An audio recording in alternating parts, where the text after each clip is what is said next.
Arise, O thou whom autumn has made melancholic. Now spring has come. Arise. Behold, a new day, teeming with new life. Shake off that dead flesh. Become reborn. Arise.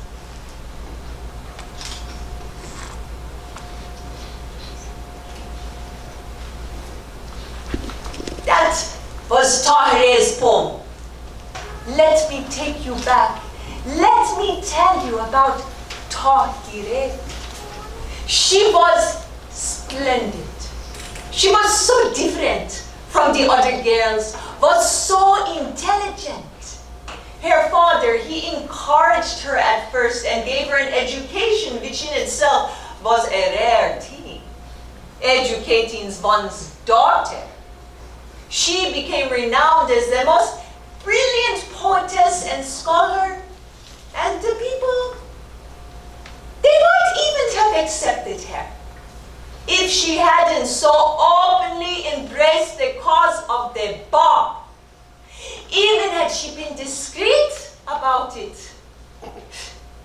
But there, discreet is not a word she used much. She was on fire with the beloved Bab and burnt herself out in one bright, brief flame. She so openly proclaimed the cause of the Bab that her own husband divorced her. Good riddance, I said at the time. But then, her father, he turned against her. Her children were taken from her.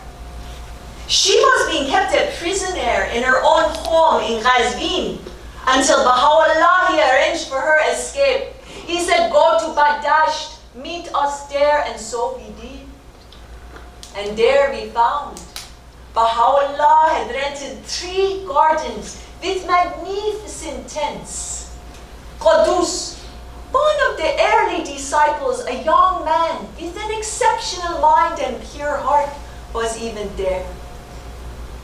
Everyone was given a new name. That was when she was first called Taharia, the pure one. And all these new ideas were coming out every day. All the old outworn traditions and practices were being overturned. I can't tell you what it felt like. As if there were going to be a great explosion after which there would be no going back. And things would never be the same again. Taharia entered the tent. But this was it, you see. Her face was completely uncovered. She just walked into that tent with Baha'u'llah and Qudus and I don't know how many other men, and her face was completely uncovered. I was running after her with the veil. She had left it completely behind, and then I saw her enter the tent. I nearly died. I all but fainted. I was expecting the sky to fall in. And I have never seen Qudus so angry. I thought he was going to use this sword against her. But she was just radiant, so dignified, so confident. She just took her seat as if nothing were out of the ordinary. Of course, there was such a commotion. Most men, they just stood there with their mouths open. And were completely dumbfounded. Others, they ran away. One man, he even cut his own throat. Mullah Abdul Khalidi Isfani, they told me his name was. Can you imagine doing such a thing? Cutting your own throat? But the funny thing is that Baha'u'llah, upset by it at all. As usual, love seemed to shine out of him, and it almost seemed as if he approved of what she was doing. And then Taharia gave the finest speech I have ever heard.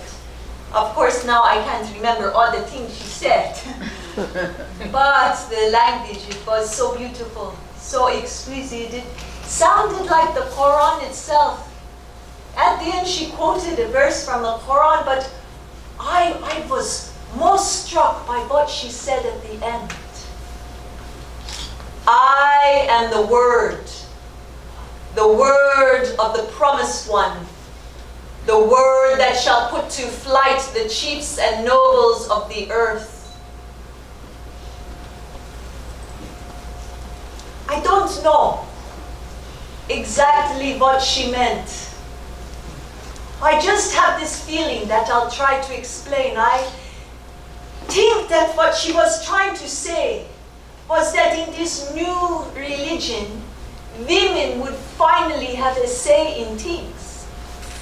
Taharia, after all, was a woman, and she had unveiled her face to reveal her true nature, her true self, if you will. And then she said that she was the word of the promised one, and that this word would vanquish the chiefs and nobles of the earth. Can you imagine a world where women would have equal say in things? Where women would have rights over their own children? Perhaps even a say in who they were going to marry? When I sit and think about all these changes, my mind, it reels. I can even see us moving towards a world where gentleness, kindliness, and compassion were valued just as highly as manly strength and all these warlike qualities the men. And even the women now, they seem to value so highly. And they killed Taharia. I thought I would die from grief. I was away visiting my mother at the time, and I could never forgive myself for not being at her side when they took her. Then again, it was never any good pleading with Taharia. She was so strong. People often think of women as the weaker sex, but Taharia, she showed us a different picture. She was so strong, and she could run circles around the religious leaders in their theological arguments. And as for courage, just look at the way she went to her death. She knew all along, of course. It was almost as if she had willed it and planned it.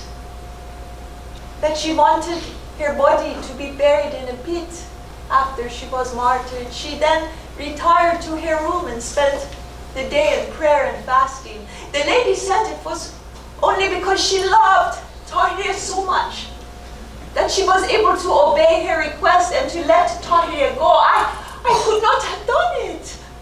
I would have pleaded with Taharia, please, please escape.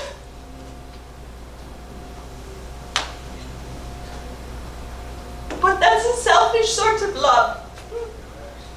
It's better to be detached from these things and allow them to happen as God wills it. There must be some deep purpose in all the suffering happening in our world. When the henchman of the lieutenant came for her, she was ready. She had a silk scarf in her hand, which she gave to the lady's son, who accompanied her as promised. She said that she wished to be strangled. The lieutenant had shouted, "Let that miserable wretch be strangled and her body cast into a pit."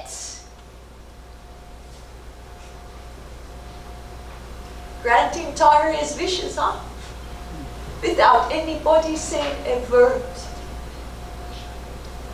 And so she was strangled, and her body was cast into a pit and covered with stones.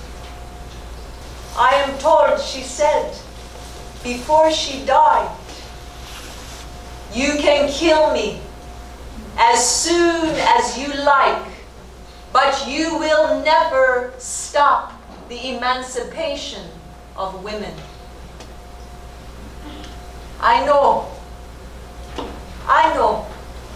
that it will take some time before the women in the East realize that they can be equal with the men. Before the men realize it is their honor to promote the cause of women. Perhaps there are women in the West who can sense this new movement stirring within the womb of the earth. Women with the courage to stand up for themselves and the strength to sacrifice themselves for the furthering of God's will. If such men and women will take up that torch, Taharia, she will not have died in vain. As God is my witness, from the moment that I arrived at the station of the eternal, I set aside everything but Him. As God is my witness, from the ancient eternity and the revolution of ages, I have been steadfast in my loyalty to Him. As God is my witness, He looked on me with the eye of acceptance. By God, there is no other object of my affection than acceptance by Him. As God is my witness, look at Taharia with her immaculate heart. Who is the object of her affection? Naught but the glory of God. As God is my witness, all the hardships I have endured in the passing of these days has been naught but in the path of His companionship. As God is my witness, would that He would create me anew, that yet again I might sacrifice my life for Him. As God is my witness, would that He would create me anew, and I might sacrifice my life for Him. As God is my witness.